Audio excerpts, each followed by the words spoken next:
เคสบายดีคลิปวิดีโอนี้ข้าพเจ้าจะมาสอนเกี่ยวกับการสังเกตลายและเส้นระดับอยู่ในโปรแกรม Autodesk Revit 2019 กันพร้อมทั้งจะสอนเกี่ยวกับการแก้ไข Family ของกรีดลายและเส้นระดับกันโอเคเรามาเริ่มกันเลยกรีดลายหรือว่าเส้นระดับแม่นก่อนอื่นเหมือนให้คลิกที่ริบบอนของ Architect หรือ Structure ก็ได้แล้วเราสังเกตที่เบื้องขวามือจะเห็นว่าคำสั่งของเส้นระดับและกรีดลายที่อยู่รวมกันก็คือตัวถึงที่เขียนว่า level หมายถึงเส้นระดับและตัวรูปกรีดก็คือกรีดลายนั่นเองโอเคหลังจากนั้นให้นำเมาส์ไปคลิก1ครั้งที่คำสั่งกรีดลายหรือเราสามารถพิมพ์คำสั่งย่อก็คือ gr โอเคคลิก1ครั้งหลังจากนั้นมาคลิกใส่บอนที่เราจะแต้มก็คือคลิกเที่ยว1แล้วคลิกเที่ยวที่2เราจะได้แล้วเส้นกรีดลายตัวที่1เพียงแต่คลิก2ครั้งโอเคแล้วกรีดลายตัวที่2เวลาที่เรานำเมาส์มาวางใกล้ๆกับเส้นที่1จะสังเกตเห็นว่าระยะห่างของกรีดลาย2ตัวนี้จะปรากฏตัวออกมาโอเคเราจะเลือกที่5เมตรแล้วคลิกแล้วนำมาคลิกเราจะได้แล้วกด escape ออกไปเนาะแล้วเราจะได้เส้นกรีดลาย2เส้นซึ่งเราจะสร้างเส้นที่3โดยใช้วิธีที่ต่างจาก2เส้นที่แล้วก็คือคลิกใส่เส้นที่2แล้วเราจะใช้คำสั่ง copy เอาก็คือคลิกแล้วเราสามารถพิมพ์ระยะห่างตามต้องการได้ก็คือเราต้องการให้เป็น6เมตรแล้วกด enter หลังจากนั้น6เมตรอีกแล้วกด enter ก็คือต่อไปจะพิมพ์เป็น4เมตรโอเคเราจะใช้เป็น5เมตรแล้วกด enter แล้วกด escape ออกไปในเวลานี้เราจะได้มาแล้วกรีดลาย5เส้นพร้อมทั้งตัวเลขหรือว่าสัญลักษณ์ของมันจะออกมาเป็น1 2 3 4 5อัตโนมัติให้เราแล้วถ้าหากว่าเราอยากให้เรื่องของหัวกรีดลายอยู่เบื้องถึงซึ่งเบื้องลุ่มนี้เราบ่ต้องการให้มันโชว์เป็นหัวกรีดลายมีแต่คลิกไปที่เส้นของมันแล้วติ๊กตัวยึดถือออกเข้าไปแล้วติ๊กตัวยึดรูปออกโดยวิธีนี้ก็ได้หรือเราจะคลิกที่ที่เส้นกรีดลายตัวใดตัวหนึ่งแล้วไปที่ edit type ของมันซึ่งมันจะเห็นมานี้แล้ว end symbol ก็คือตัวนี้ plan view symbol ก็คือว่าให้มันโชว์อยู่จุดใดก็คือต้องการให้มันโชว์จุดที่1แล้วติดจุดที่2ออกแล้วกดโอเคหลังจากนั้นมันจะโชว์มาแล้วใส่จุดที่1ก็คือจุดที่เราเริ่มต้นแต้มโอเคกรีดลายทางนอน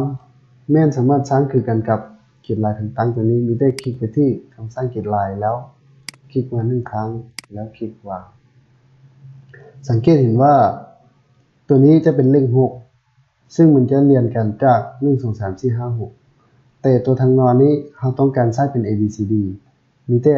คลิก2เทื่อที่ตัวเลขแล้วกด Shift ค้างไว้พิมพ์ A แล้วกดนอก1ครั้งแล้วกด escape ออกไปหลังจากนั้นเราจะได้กรีดลายตัวทางนอนเป็น A แล้วคลิก1ครั้งแล้วคลิกที่คำสั่ง copy แล้วผมจะ copy ลงรูปก็คือ5เมตร4เมตร4เมตร5เมตรประมาณนี้เราจะสังเกตเห็นว่าสัญลักษณ์ของกรีดลายทางนอนมันจะเรียนกัน ABCD ซึ่งจะตั้งใจตัวนี้เป็น1 2 3โอเคประมาณนี้ง่ายๆการสังเกตลายถ้าหากว่าเวลาเราสร้างเม็ดแล้วมันบ่อยู่ในใจกลางของ viewport สามารถ select ถึงเม็ดแล้วคลิกสามารถเลื่อนให้มันไปอยู่จุดใดก็ได้โอเคสามารถย้ายมันมาให้อยู่ใจกลางของ viewport ในเวลาที่เราสร้างกรีดลายเม็ดแล้วถ้าว่าหัวของกรีดลายตัวนี้ยังบ่ถึงใจเราซึ่งตัวนี้จะเป็น default ของ template ที่เราใช้เราสามารถไปแก้ไข family ของมันได้โดยการไปที่ family แล้ว annotation ซึ่งมันจะอยู่ในจำพวกนี้ถ้าหากว่าเรายังบ่รู้ว่า family ของมันชื่อหยังมีแต่คลิกไปที่เส้นกรีดลาย1ครั้งโอเคแล้วไปที่ edit type สังเกตที่ symbol ที่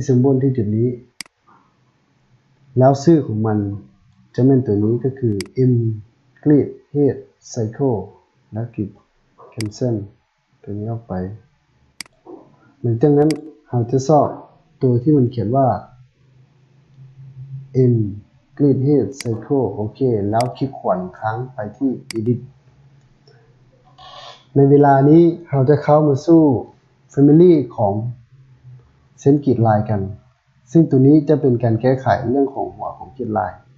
ก็คือโอเคค่อยจะยกตัวอย่างค่อยต้องการให้มีวงมนอ้อมตัวสัญลักษณ์นี้2อันก็คือจะไปที่ Modify แล้วใช้คำสั่ง Offset 2 มิลแล้วคลิกไปทางในหรือว่าทางนอกก็ได้โอเคเขาจะใช้เป็นทางในแล้วคลิก1ครั้งแล้วกด Escape ออกไปเราสังเกตเห็นว่ามันจะมีการเปลี่ยนแปลงแล้วหลังจากนั้นลองโหลด to project เบิ่งว่าอยู่ในโปรเจกต์มันจะมีการเปลี่ยนแปลงอะไรบ่คลิกแล้วคลิกที่คำสั่ง Override สังเกตเห็นว่าหัวของกรีดลายทุกหัวมันจะถูกเปลี่ยนคือกันหมดโอเคประมาณนี้ถ้าหากว่าเราต้องการแก้ไขตื้นมีแต่คลิกไปที่ Family ของมันอีกทีนึงก็คือเราต้องการเปลี่ยนฟอนต์ของมันให้เป็น Thumbnail Roman ก็คือคลิกที่ Edit แล้วไปที่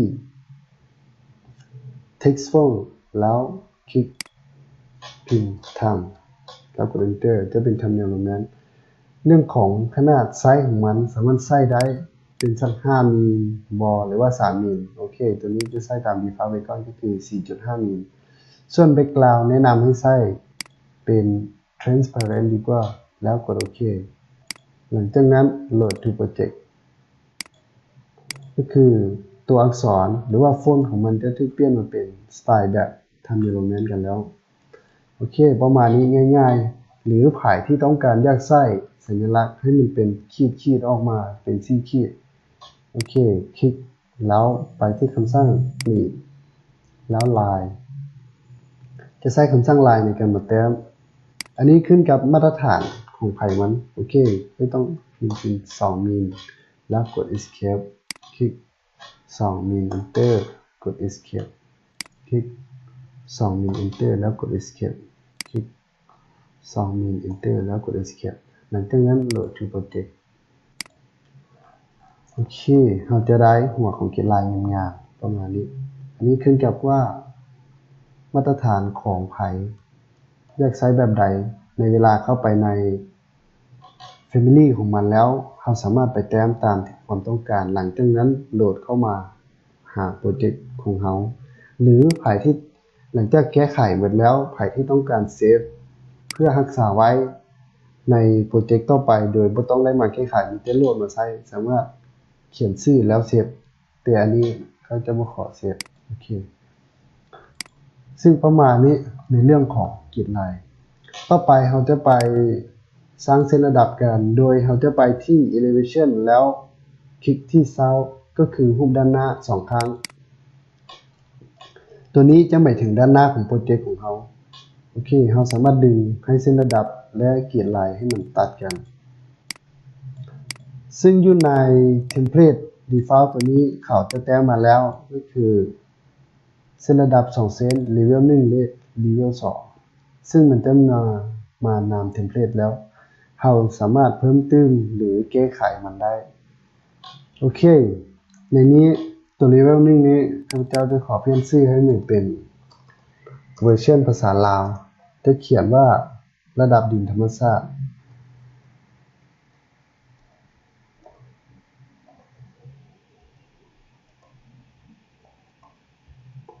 ธรรมชาติคลิกนอก1ครั้งเราสังเกตเห็นว่าตัวหนังสือลาวยังเป็นตัวหนังสือแบบธรรมดาซึ่งมันยังบ่ได้ถูกเปลี่ยนให้เป็นแบบพิกเซลาร์หรือว่าไซเซธาตัวนี้ข้าพเจ้าเห็นว่าจะเป็นปัญหาส่วนหลายของสถาปนิกหรือว่าวิศวกรคนลาวที่ไปใช้เทมเพลตของต่างประเทศในเวลามาฮอดจุดนี้จะบ่สามารถแก้ไขได้ซึ่งส่วนหลังแล้วทุกคนจะเข้าใจว่ามีแต่คลิกที่เส้นระดับแล้วไปที่ Edit Type แล้วสามารถแก้ไขตัวหนังสือของมันได้แต่อันนี้ยังบ่แม่นต้องได้เข้าไปหา Family ของมันแล้วแก้ไขอยู่ในเวลาที่เราสร้าง Family ของมันแล้วโอเคบ่เป็นหยังข้าพเจ้าจะสอนให้ตัวนี้โอเคแล้วตัวนี้ก็คือเราสามารถพิมพ์ระดับความสูงซึ่งเทียบจากระดับดินธรรมชาติได้โดยคลิกไปที่ตัวเลขคลิก2ครั้งแล้วพื้นชั้น1เราจะยกสูงไป800แล้วกด Enter ชื่อของมันเราจะคลิก2เทื่อแล้วหลังจากนั้นเราจะพิมพ์ว่า พื้นชั้นหนึ่งเข้าไปแล้วกด enter หลังจากนั้นเราจะได้มาแล้วเส้นระดับ2เส้นก็คือระดับดินธรรมชาติและพื้นชั้นหนึ่งเราจะสร้างเพิ่มอีก 2-3 เส้นก็คือชั้นที่2และระดับผนังคาคลิกไปที่คำสั่ง level หลังจากนั้น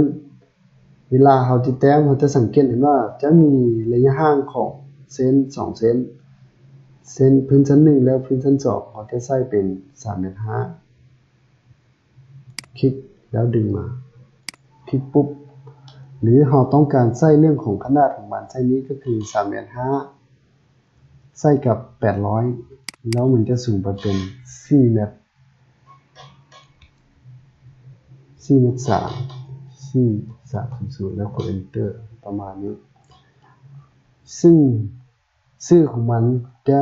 ออกมาออโต้ก็คือเราใส่เป็นพื้นชั้น1แล้วในเวลานี้มันจะออกมาเป็นพื้นชั้น2แล้วคลิกอีกทีนึงหลังจากนั้นต้องการให้มันสูงสัก 3.2 ก็คือมันจะสูงจากระดับดินธรรมชาติไป 7.5 เมตรแล้วชื่อของมันจะเป็นพื้นชั้น3โอเคตัวนี้จะขอเปลี่ยนให้มันเป็นระดับคันหลังคาคลิก2เทื่อแล้วเปลี่ยนชื่อเป็นคันหลังคาโอเคคลิกลอง1ครั้งโอเคคลิกที่นี้สามารถดึงเกียร์ลายลงมาโอเคขั้นตอนต่อไปเราจะไปแก้ไขเรื่องของตัวอักษรเรื่องของ text font ของมันและสัญลักษณ์ของมันตามที่เราต้องการก่อนอื่นแม่นเราต้องได้ไปเบิ่งว่า family ตัวนี้มันชื่อหยังก่อนคลิกไปที่เส้นระดับใดหนึ่งก็ได้แล้วไปที่ edit type เราจะสังเกตที่มันเขียนว่า symbol แล้วเบิ่งชื่อของมันตัวนี้ก็คือ m level head cycle แล้วหลังจากนั้นเราจะไปที่ family การปฏิบัติทุกขั้นตอนมันคือกันกับการแก้ไขเรื่องของเกียรติลายกันโอเคเราจะไปที่ m level head cycle แล้วคลิกขวาแล้วคลิก edit ในเวลานี้เราจะเข้ามาใน family ของเส้นระดับกันแล้วเราสามารถเปลี่ยนคลิกที่ label name แล้วคลิก edit type หลังจากนั้นตัว text font ตัวนี้ให้เปลี่ยนเป็นเพชรสลาดหรือว่าใส่เสื้อถาก็ได้ขึ้นกับว่าคอมพิวเตอร์ของท่านมีฟอนต์ตัวใดแล้ว background แนะนำให้เปลี่ยนเป็น transparent คือกันแล้วกดโอเคหลังจากนั้นโหลด to project ลงเบิ่งแล้วเลือกโปรเจกต์ของเราแล้วกดโอเค alright หลังจากนั้นเราสังเกตเห็นว่าตัวหนังสือจะเปลี่ยนเป็นเพชรสลาดทันทีส่วนสัญลักษณ์ตัวนี้เราสามารถแต้มได้คือกันกับเรื่องของกลิ่นลายโอเคเราจะไปเปิดพวกเส้น reference ของมันมาเพื่อให้รู้ว่าตำแหน่งของมันอยู่จุดใดเพียงคำสั่ง vv แล้วไปที่ annotation โอเคจะเปิด reference plan แล้วกดโอเคจะสังเกตเห็นว่า reference plan ได้ออกมาแล้วอันนี้จะหมายถึงจุดใจกลางโอเคค่อยต้องการค่อยบ่ต้องการให้มีสัญลักษณ์แบบนี้ก็อยากเลือกมันไป delete หลังจากนั้นเขาจะสร้างเป็นสไตล์ของเขาก็คือขึ้นกับไผที่ต้องการสไตล์แบบใดสามารถสร้างได้ทั้งหมดก็จะไปที่ลายแล้วใช้คำสั่งลายมาก็คือปลายสัก3แบบแล้ว enter ตัวนี้ก็มาสัก3เนี่ย enter แล้วคลิกก็คือเป็นรูป3แจหลังจากนั้นจะใช้คำสั่ง fill region แล้วคลิกพลิกลายแล้วคลิกที่ edit type ก็คือตัว fill pattern นี้จะเปลี่ยนเป็น solid เลย solid fill แล้วกดโอเคให้เลือกเป็น black แล้วกดโอเคหลังจากนั้นกดคลิกเข้าไปจะได้แล้วเป็น solid black หลังจากนั้นก็จะสร้างเป็นกริดลายเส้นก็คือสัก30 มิลเพื่อการชื่อของมันบางทีที่เราจะพิมพ์ชื่อมันยาวเกินไปหลังจากนั้นย้ายตัว name ขึ้นมาหลังจากนั้นดึงตัวนี้เข้ามาแล้วเรื่องของ elevation ก็คือระดับความสูงมันจะใส่ระดับความสูงที่จุดนี้ อาจจะประมาณสักนี้ก็ได้